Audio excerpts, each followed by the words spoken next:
Olá, continuando a nossa saga regulatória. Juntei um punhado de informações que eu tinha aqui de outros trabalhos que eu havia feito para apresentar para vocês a história do arcabouço regulatório das radiocomunicações. Talvez os mais antigos, os não tão antigos, conheçam toda essa história, já tenham tido acesso a parte delas, mas talvez os mais novos no rádio não. E é uma informação bastante interessante para entender como essa lógica toda funciona, tanto no nível global como no nível nacional. A gente entender esse mecanismo e ver como nós podemos fazer bom uso desse tal arcabouço regulatório. Arcabouço regulatório é o conjunto de todas as normas, regras e recomendações e resoluções a respeito de radiocomunicações. Vamos dar uma olhadinha na história então.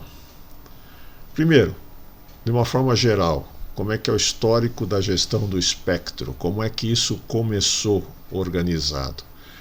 1865, faz um bocado de tempo, foi criada a International Telegraphic Union, que também chamava ITU, como vocês vão ver mais para frente.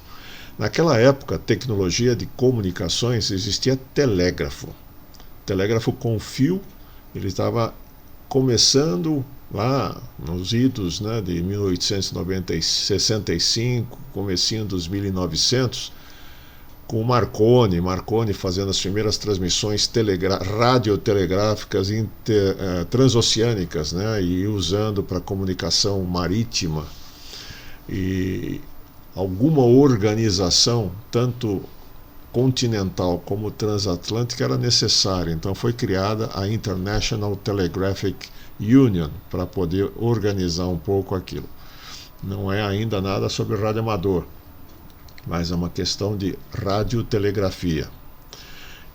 62 anos depois, foi criada uma outra instituição mais focada agora em rádio, porque a amplitude modulada começava a aparecer, as tecnologias de modulação em AM, as primeiras comunicações, os primeiros experimentos. Então foi criado o Consultative Committee International Radio, a CCIR. CCIR ficou viva durante muito tempo. No começo da minha vida profissional, ainda a gente conversava sobre CCIR e CCITT. CCIR tratava das questões de rádio e a CCITT de telefonia e telegrafia. Comunicação de dados, obviamente, nem se pensava naquela época. 1934, surge a International Telecommunication Union, juntando todas essas questões. E dentro dela, o setor de radiocomunicação, Radio Communication Sector, e daí surge a ITU-R. Mas ela surge em paralelo com a CCIR. A CCIR mais europeia, com uma tendência mais europeia, e a ITU-R com uma visão mais global. Isso dura muito tempo. Só em 1992 é que o pessoal entra num acordo e resolve juntar tudo. Então a CCIR e outras se juntam com a ITU e formam a International Telecommunication Union, que tem as duas derivações. ITU-T para telecom, não rádio, aquela que usa cabo, seja lá fibra ótica ou cabo metálico, e a ITU-R, que usa ondas eletromagnéticas como canal de comunicação. Então essa é a história geral sobre a gestão de radiocomunicação, como é que ela se enquadra, Então vamos lá. Papéis da ITU-R. Então hoje existe a ITU-R a nível global, International Telecommunication Union Radio, ou Radio Communication, Ela tem papéis específicos. O primeiro é a alocação efetiva das faixas do espectro de radiofrequência, coordenação do espectro, e de qualquer posição orbital. O que tem posição orbital a ver? Primeiro, as posições orbitais são utilizadas para comunicações e utilizam radiocomunicação. Quando a gente fala de posição orbital aqui, nós estamos falando de órbitas geoestacionárias, são aquelas a 36 mil quilômetros de altura sobre o Equador, porque nessa situação, sobre o Equador, 36 mil quilômetros de altura, o satélite fica parado em relação à Terra. Ele faz o movimento de rotação da Terra junto com a Terra. E daí as posições orbitais são muito pré-estabelecidas, tá? Ela faz também a coordenação dos esforços para eliminar as interferências prejudiciais entre países. Dentro do país não é problema da ITU-R, mas entre fronteiras é uma preocupação da ITU-R. E melhor a utilização, né, fazer uma boa utilização do espectro de órbita, porque os dois, eu vou falar mais à frente, tanto a órbita geoestacionária como o espectro de radiofrequência são recursos públicos, são recursos limitados e recursos escassos. Então eles têm que ser muito bem administrados para evitar desperdício. Então toda vez que uma nova tecnologia aparece que permite o melhor uso do espectro ou o melhor uso da órbita, elas são aplicadas e as tecnologias velhas são retiradas. A ITU-R dividiu o mundo em 3 regiões. Isso tem tudo a ver com aquela questão de minimizar a interferência entre países. Se vocês verificarem, tem uma divisão lógica, ela faz sentido, né? Então, as regiões correspondem a conjuntos de preocupações com interferências, ou seja, são países que têm fronteira. Eu não vou me preocupar com a interferência entre países que não fazem fronteiras. Então, por exemplo, Américas e Groenlândia, região 2, porque nós temos fronteiras entre esses países. Groenlândia está ali, mas ok, ela ainda está próxima lá do Canadá, né, lá do Alasca, dos Estados Unidos e tal. Mas os outros países aqui têm fronteira. Aqui na região 1, os países também têm fronteira entre si, África, Europa e Ásia. A parte de baixo aqui, então a Índia, né, a Austrália, todas essas ilhas aqui já é Pacífico, né? Japão e tal, essas outras ilhas aqui do outro lado fazem parte da região 3. Vocês podem até dizer, mas essa parte aqui que divide a Índia, o Paquistão, esses países aqui com a União Soviética.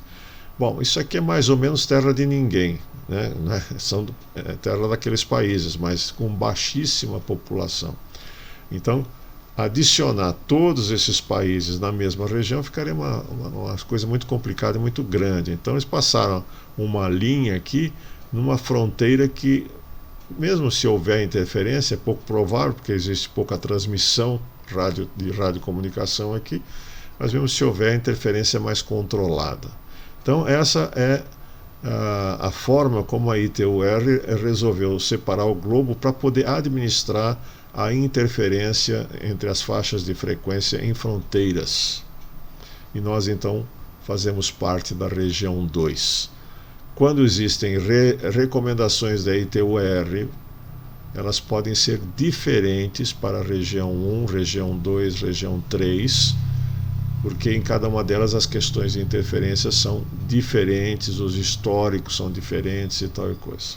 Tá bom? Por exemplo, no nosso caso, faixa de VHF, 2 metros, para nós, na região 2, 144, 148 MHz. Na Europa, 144, 146. Não vai até 148. Então, não sei se é a região 1 inteirinha, mas existem outras conformações do espectro para adequar essa questão de interferência. Objetivos da ITU-R. Vamos ver. Primeiro, a gestão global do espectro e de órbita. A gente já falou isso, né? O negócio deles é administrar recursos escassos, espectro de radiofrequência e órbita geoestacionária. E também entre serviços. Então, são 9 os serviços classificados pela ITU-R, que usam radiocomunicação, e que existe a necessidade de você definir segmentos do espectro adequados para cada um desses serviços. Fixos, móveis, radiodifusão, rádio amador, bem definido, pesquisa espacial, emergência, meteorologia, posicionamento global, os sistemas de GPS, que não é mais um só, acho que são 3 ou 4 já que estão em órbita, e monitoramento ambiental. Então esses serviços têm que interoperar pacificamente, com baixo nível de interferência, ao longo do espectro radioelétrico. Por que ela faz isso? Porque ela entende que radiocomunicação é uma ferramenta essencial para garantir a segurança da vida na Terra, no mar e no céu. E a gente sabe disso, tá? Então radiocomunicação é uma questão essencial para a vida humana hoje em dia, nesses 3 segmentos geográficos. Instrumentos, essa é a parte que vai trazer lá da visão global, né, da ITUR, para como é que a coisa funciona aqui na tela. Primeiro, existe uma conferência internacional, a WRC, que é a World Radio Conference. Ela acontece a cada 4 anos. Cada 4 anos existe uma assembleia de, sei lá, uma semana, lá em Genebra, onde fica a ITUR. As equipes de todos os países se reúnem e trabalham em comitês e juntam as suas proposições e levam para a Assembleia Geral. Primeiro, essas questões são alinhadas nos comitês que juntam os países em torno de certos assuntos. Esses países entram no acordo dentro do comitê e levam para a Assembleia Geral para aprovação. Então, no final da World Radio Conference existe uma apresentação desses resultados e uma votação em assembleia. Votou, aprovou, ok, aquele assunto, aquela resolução, na verdade é uma recomendação, passa a fazer parte dos instrumentos formais da ITUR. O principal dele é feito, né? Ele é constituído, é construído a partir do resultado da Assembleia da WRC. Ele é construído pelo Radio Regulation Board. O Radio Regulation Board é formado por um conjunto de especialistas em radiocomunicação de vários países que são eleitos pela ITUR, lá pela Assembleia, e eles fazem a juntada dessas informações e criam 2 instrumentos regulatórios, né? O Radio Regulation, o RR, e o Rules of Procedure. Radio Regulation é a regulamentação de rádio. Então, a última vez que eu vi eram 7 ou 8 tomos. E essas coleções levam cores. O livro azul da ITUR, livro vermelho, livro verde e tal. Eu não sei agora como é que está essa situação. Mas ali dentro tem toda a regulamentação de rádio. E existem as regras de procedimento.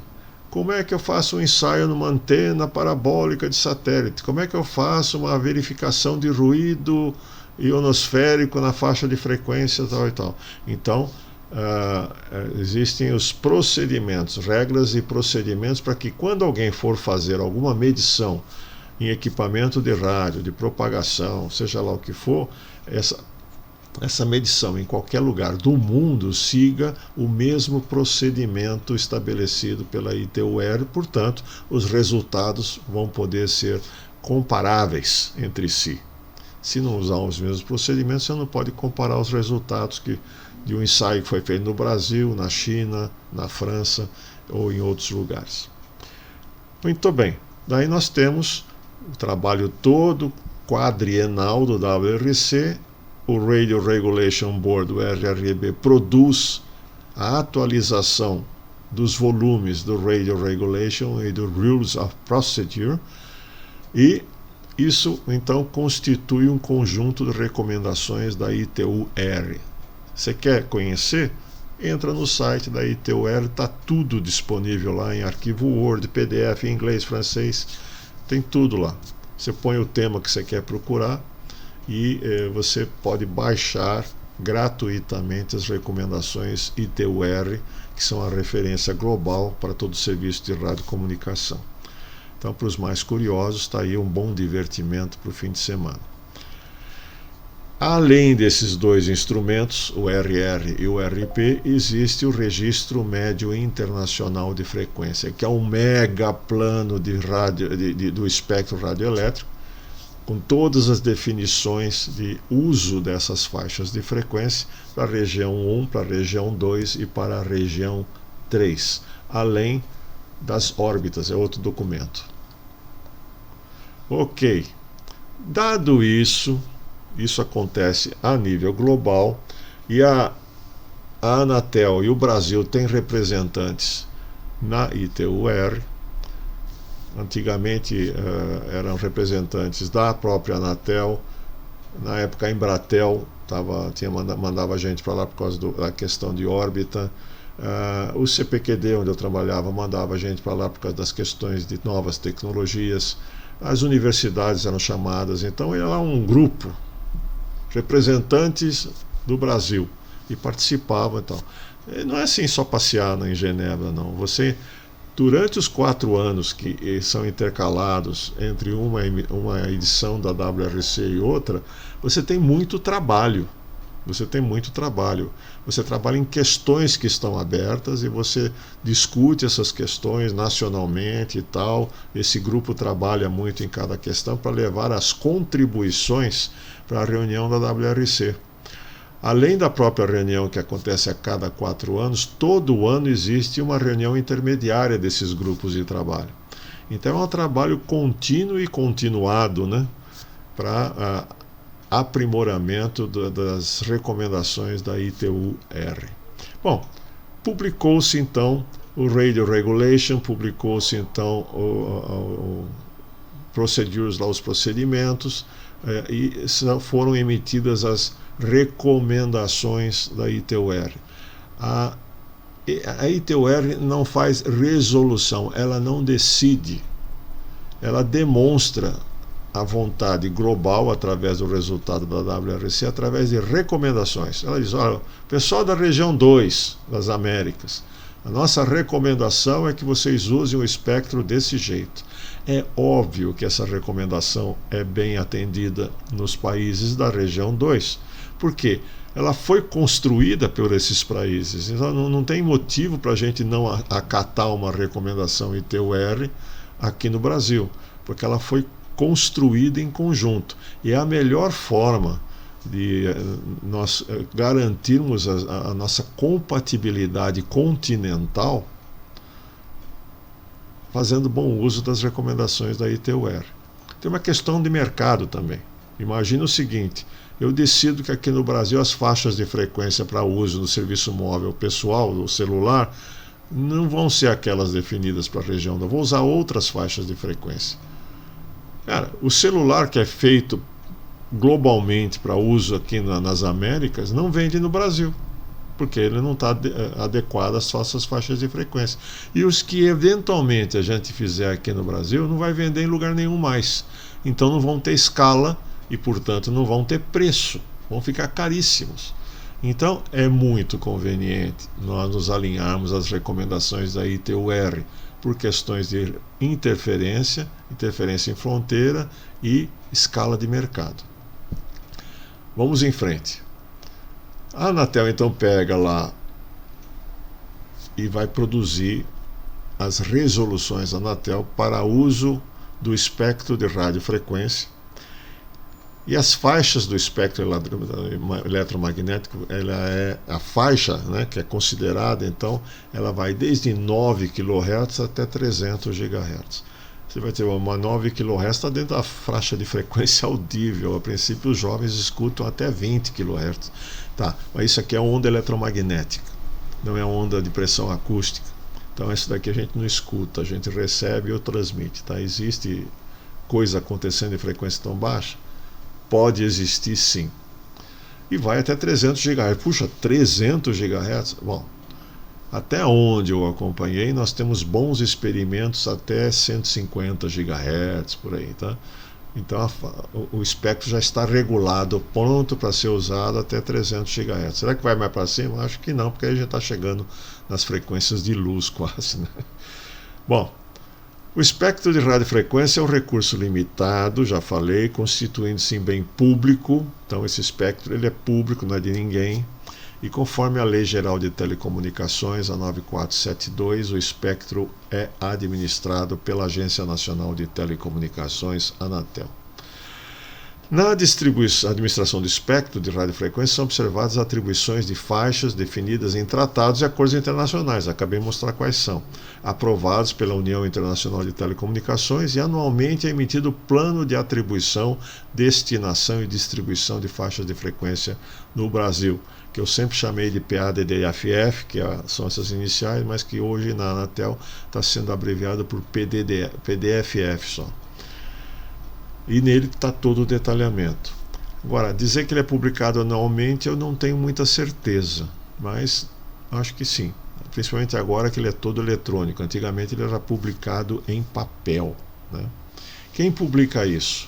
Dentro da Anatel, a Superintendência de Outorga e Recursos à Prestação, SOR. Ela tem lá dentro uma gerência de espectro, órbita e radiodifusão, a ORER. Tem outras duas que cuidam do plano de numeração e da certificação de produtos, e outro que cuida das outorgas e licenciamento de estações.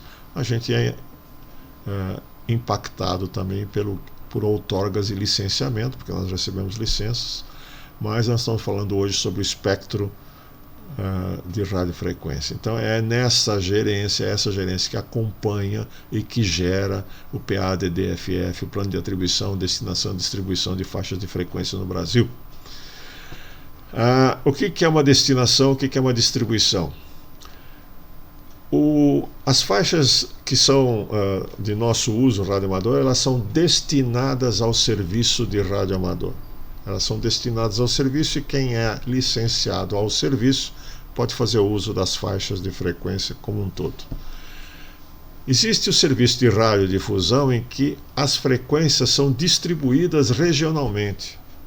Elas são destinadas ao serviço de radiodifusão, por exemplo, canais de frequência modulada, canais de TV, elas são destinadas ao serviço de radiodifusão, mas também são distribuídas regionalmente.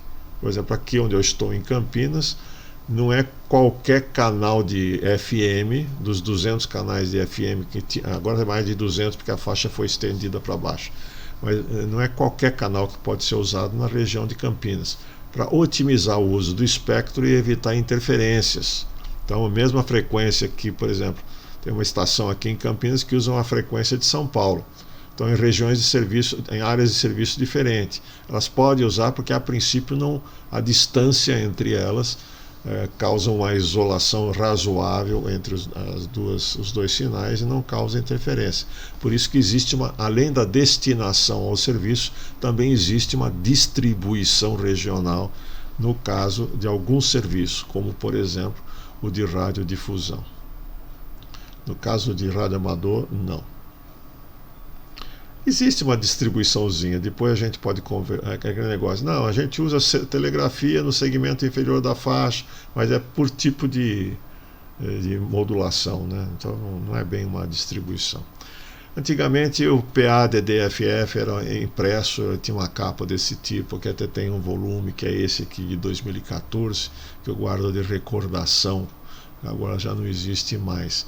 Ele existe na forma de um mapa de distribuição de faixas de frequência, desde o VLE, frequência muito baixa, aqui olha o 9 kHz aqui, até as frequências mais altas aqui em 300 GHz. E o nosso serviço está tudo esparramado aqui, tem essa legenda aqui embaixo que você vai poder encontrar. Se não me engano, o nosso é o verdinho, está escrito aqui, ó, radioamador, tá? Então, eu vou dar um exemplo. Mas não dá para ler nada aqui, tá? Já mostrei isso em outro vídeo. Dá para ler sim. Esse PDF é de alta resolução, você pode dar um zoom nele. Se quiser, de novo, vou falar de novo, enfeitar o seu chakra com esse quadro que vai chamar a atenção de qualquer um que estiver visitando, eu sugiro você imprimir ele em A3. Daí dá para ler tudo que está escrito aí, tá? Manda numa gráfica aí que imprime em A3, fica bacana, põe num post, põe num quadro, e aí você tem toda a distribuição de espectro. Olha o zoom, tá? Dei o zoom aqui. Aqui está o nosso segmento de 40 metros, de 7 MHz até 7.300, tá? Hoje tem uma extensão mais para cima, até 7.400. Isso daqui é antigo, tá? Então o verdinho é o nosso aqui. Aqui tem uma observação que eu vou fazer aqui para depois chamar a atenção para um outro vídeo que nós vamos fazer. 6765 a 6795 tem 30 kHz aqui de aplicações industriais, científicas e médicas, ISM. Isso tem um apelido hoje aí, um jargão, que são as faixas não licenciadas. Depois vai ter um vídeo específico sobre as faixas não licenciadas e o serviço de radiação restrita. Mas para vocês entenderem bem como utilizar essas faixas de frequência. Tá? Mas é só um exemplo aqui então do zoom da PA-DDFF, do PA-DDFF. Quando você expande, dá para ler tudo direitinho e saber o que tem lá. A versão tabulada dele acontece assim, são 4 colunas. Isso aqui é da última versão dele, peguei da internet, tá? Então, trouxe aqui, eu fiz um recorte, né, da faixa de 80 metros e da faixa de 60 metros, que é os 5 MHz. Só para mostrar para vocês o seguinte, olha aqui, a recomendação UIT está aqui, ó. O Radio Regulation mostra esta coluna para a região 2, de 3.500, 3.750, rádio amador, 3.754, rádio amador, serviço fixo de telecomunicações, serviço móvel, exceto móvel aeronáutico. Tá? Então, seriam segmentos compartilhados. Aqui estamos só nós, rádio amador. Aqui pode ser compartilhado com outros serviços. Da mesma forma aqui, na faixa de 60 metros. Ela é destinada em modo primário para o serviço fixo e para o serviço móvel também em modo primário, exceto para o móvel aeronáutico. E olha só, rádio amador está em minúsculo, os outros estão maiúsculos. Rádio amador quer dizer, nós estamos aqui usando o segmento de 60 metros em caráter secundário. O que quer dizer isso? Em havendo interferência entre esses serviços, o radioamador tem que cessar a transmissão, porque ele está aqui em caráter secundário. O serviço em caráter primário se mantém. Aqui é estranho, né, que os 3 estão em maiúsculo. Isso é algo a ser retrabalhado nas próximas edições do PA-DDFF. Bom, a Anatel diz ok, o WRC e o Radio Regulation diz que para a região 2 é essa coluna, então nós dizemos que no Brasil a gente vai assumir a recomendação ITUR desta forma. O que mudou aqui? Esticou o segmento de radioamador inicial, não vai de 3.500 a 3.750, mas vai até 3.800 como a gente conhece hoje. E o segmento expandido de 3.800 a 4. Então, só que aqui nós vamos fazer assim. E como é que eu vou destinar essas faixas aqui no Brasil? Copiou, né? Copiou tudo da mesma forma. Só que aqui, por exemplo, olha,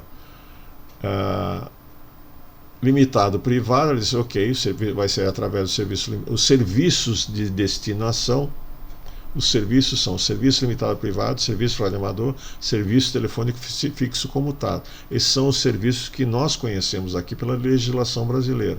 E aqui os 60 metros, serviço limitado móvel marítimo, serviço limitado privado e serviço telefônico fixo comutado e radioamador em caráter secundário. E quais são os instrumentos aqui no Brasil que regulamentam? Aí tem a resolução Anatel, o ato da secretaria, da superintendência e assim por diante. No nosso caso, o que vale sempre é a 926, tá? 926, que é a que diz respeito ao radioamador. Tá bom? Então é assim que você sai de uma reunião quadrianual lá na ITUR com comissões de todos os países do mundo que vão lá discutir o uso do espectro radioelétrico e chega até aqui no Brasil com as resoluções da Anatel e a publicação do PA-DDFF. Isso de uma forma geral de radiocomunicação. Agora, vamos dar uma olhada rapidamente no histórico do que aconteceu com o radioamadorismo. Então, o primeiro movimento regulatório ou autorregulatório do serviço de radioamador, que na época nem era chamado assim, aconteceu em 1912. Em 1912, mais ou menos nessa época, surge a Associação de Radioamadores Americana, a ARRL, Amateur Radio Relay League. Como é que a coisa começa? Em 1912, o Congresso americano aprova a lei do rádio, uma lei solta ali no Congresso americano, exigindo que os radioamadores, né, os amadores, usassem eles deveriam ser licenciados, primeiro tinham que ser licenciados, e sua operação restrita a um único comprimento de onda. Colocou todo mundo no mesmo comprimento de onda, 200 metros, que corresponde à frequência de 1,5 MHz. Naquela época estava uma bagunça, né? Vocês têm que entender também que o que tinha de tecnologia na época eram aqueles telégrafos, radiotelegrafia feita pelo Marconi, uma derivação do que o Hertz tinha feito nos experimentos dele. Imagina hoje uma transmissão que borra a faixa de 40 metros inteirinha, 300, 400 kHz, é um negócio muito largo. A transmissão era muito larga, a recepção também não tinha seletividade nenhuma. Então tinha dois problemas: o pessoal se interferia muito porque não existia seletividade nem na transmissão nem na recepção, e eles não se encontravam, porque um transmitia numa frequência, o outro na outra, não tinha coordenação, não tinha combinação, não tinha nenhum pacto de uso de espectro, né? Então, em 1914 surge a ARRL, que foi fundada pelo radioamador aí, ó, Hiram Percy Maxim, famoso lá nos Estados Unidos. E ele entendeu o seguinte: a gente tem que ordenar esse pessoal e colocar eles mais ou menos na mesma frequência para que porque qual era o objetivo dos radioamadores? É ter comunicação de longa distância. Então, se a gente não organizar minimamente isso, o pessoal não vai se encontrar. Já é difícil ter uma comunicação de longa distância com aquela tecnologia da época. Imagina se cada um tiver num pedaço diferente do espectro. Com isso, conseguiu-se as primeiras transmissões transatlânticas por radioamadores e licenciados em 1921.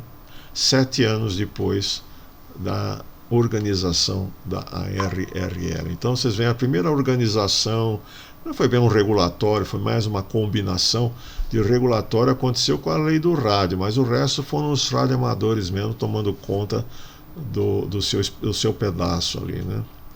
Ok. No Brasil, 1923, não foi muito depois, né? 1921, primeiras comunicações transatlânticas. No Brasil, 1923, na revista QTC da época, né? O Álvaro Freire, que era o 1AB, registra seu primeiro contato com o 1AC, o Lacombe, em 1923. Só que na época eles não estavam nem licenciados aqui no Brasil, eles ainda eram clandestinos, mas fizeram o primeiro contato em 1923. Já em 1925, aconteceram 2 contatos entre o próprio Álvaro Freire, o 1AB, e o 1AJ, o João do Lago. Realizaram um em junho de 25, outro em novembro de 25. Então, 23, 25, nessa época, os primeiros contatos e os primeiros indicativos de chamada aqui no Brasil, tá? O Brádio, eu não sei quem é o Brádio, mas na RT 14028 ele deve ser de fora, talvez, eu não lembro, não sei, não tinha essa informação.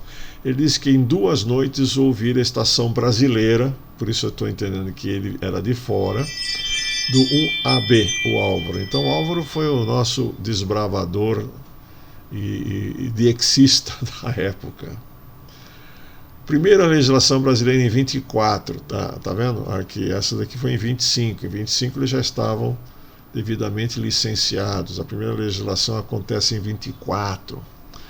Como é que aconteceu? O Roquete Pinto, ele faz um discurso referenciando essa legislação. Em novembro de 24, Ele está falando que finalmente, ainda no mês de novembro de 24, vinha o reconhecimento dos radioamadores da parte do governo. Eram verdadeiros maquis. Maquis eram desbravadores, né?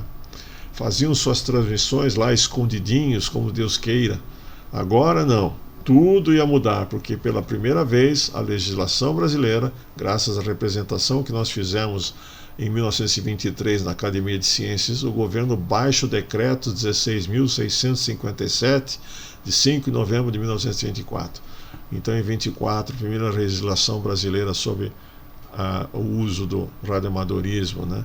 No artigo 48, eu não sei quais eram os outros artigos, mas eu achei isso na mídia, diz que os proprietários de estações emissoras a que se refere o parágrafo 4 devem ser habilitados mediante prova prestada na repartição geral dos telégrafos, a qual constará de transmissão e recepção a ouvido, a razão de 10 palavras por minuto, e a arguição, isso aqui parece chamada oral, né, sobre o funcionamento de sua estação. Coisa séria. 1934, então, a legislação de 24, 10 anos depois, aparece a Labre. Como é que ela aparece? Uns anos antes, 3 anos antes, em São Paulo, fevereiro, dia 12 de 1931, cria-se a Liga de Amadores Brasileiros de Radioemissão, Labre. E no Rio de Janeiro, no dia seguinte, coincidência, né? É criada a Rede Brasileira de Radioamadores, RBR, no mesmo ano, no dia seguinte. 2 sociedades com os mesmos objetivos. Para que 2 sociedades iguais? Levaram 3 anos, exatos 3 anos, porque em fevereiro de 34 resolve acabar com isso e criam a Labre, a nível nacional, não no nível nacional, resolvem fundar a Labre em 1934. Antes disso, lá em 1925, lembra que em 25 foi... onde está 25 aqui? 25... aqui. Primeiros contatos, legislação brasileira é de 24, né? No ano seguinte, 1925, surge a IARO. Por quê? Por volta de 1920, eram poucos os países onde os radioamadores eram capazes de se organizar como associações nacionais. Você vê que o negócio não é simples, é meio complicado. Em muitos países, a operação de radioamadores foi fortemente desencorajada ou até mesmo considerada ilegal. Em 1925, alguns poucos radioamadores se encontraram em Paris e criaram formalmente a IARO, International Amateur Radio Union, que é uma ITUR de radioamadores. Ela colabora fortemente com a ITUR nas questões de radioamadorismo. O primeiro grande desafio para a IARO ocorreu em 27, na Conferência Internacional Radiotelegráfica de Washington. Os amadores estavam limitados a bandas muito estreitas, lá aquela faixa de 200 metros, que não suportariam o crescimento futuro. Olha só, foi nessa ocasião, 1927, que foram conquistadas as alocações de faixas de frequência ainda hoje utilizadas, as básicas, né? 160, 80, 40, 20, 15. 15 não está aqui, olha, 15 entrou depois, ela entrou depois, mas 10 metros e 5 metros. 5 metros é 60 MHz. Eu acho que era uma faixa de frequência em VHF ali entre canal 6 e 7 de TV, ou em torno do canal 6. Não, entre o 4 e 5. Entre o 4 e 5 tem um segmento maior. É por ali. Mas no futuro, o que aconteceu? O pessoal de TV não gostava do canal 1, 50-54. Muito ruído, antena muito grande, propagação, sei lá. Então eles abriram mão, digamos, do canal 1 de VHF de TV e o radioamador ficou com o canal 1, 50-54. Abriu mão dos 5 metros, nós ficamos com 6 metros, tá? Após a Segunda Guerra Mundial. Veja que o 15 metros entrou depois. 1927, daqui a 2 anos, vai fazer 100 anos que nós temos essa destinação de faixas de frequência. A Iaro, ela usa a mesma segmentação global para as 3 regiões, da mesma forma, região 1, região 2, região 3, porque ela tem que absorver as recomendações da ITUR nas faixas de rádio amador, então não tem outro jeito. Então, nessa época, faz alguns anos que eu obtive essa informação aqui, a região 1 tem 96 associações de radioamadores naquela época. A região 3, que são Índia, essa região toda aqui, Austrália, as ilhas oceânicas, 30 associações de radioamadores. E nós aqui na região 2, onde está a Labre aqui no Brasil, 40 associações. Então são 166 associações de radioamadores, juntando mais de 3 milhões de radioamadores. Por falar em 3 milhões de radioamadores, eu estou juntando material para falar um pouquinho sobre a demografia. Tem coisas interessantíssimas quando você pega informações demográficas sobre onde estão esses radioamadores. Não confunda região ITUR com zona ITUR. Para quem gosta de conteste e DX, frequentemente você é concitado a registrar ou a informar qual é a sua região ITUR. Então aqui no Brasil nós temos 3 regiões ITUR. Aqui no centro-oeste, sudeste e sul, nós estamos na região 15. Uma parte do centro-oeste, nordeste e norte, região 13. E uma parte do norte, região 12. Então fiquem atentos a essa distribuição de regiões ITUR, que às vezes quando você vai registrar alguma coisa, ela é necessária, tá bom? Então, essa é a história do modelo regulatório das radiocomunicações e também do radioamadorismo, né, da destinação de espectros. Veja que nós não estamos soltos. Essa regulamentação, ela tem umbigo, ela tem raiz, ela começa lá na ITUR, no nível global, com a nossa colaboração brasileira lá, inclusive a Anatel chama radioamadores a participar da discussão da normatização brasileira, do regulatório brasileiro para o radioamadorismo, e essas questões são levadas tanto para a IARO quanto para a ITUR, que definem o nosso posicionamento no nível global e depois definem as resoluções da Anatel para o nosso serviço aqui no Brasil. Então essa é a estrutura completa do modelo regulatório. Como eu falei, antes de voltar para antenas, linhas de transmissão, equipamento e tal, que é a parte mais gostosa aqui, nesse processo aqui eu encontrei informações interessantes sobre a demografia do radioamadorismo. E dá para tirar algumas conclusões interessantes ali. Então, próximo capítulo, demografia. Obrigado pela paciência, até a próxima.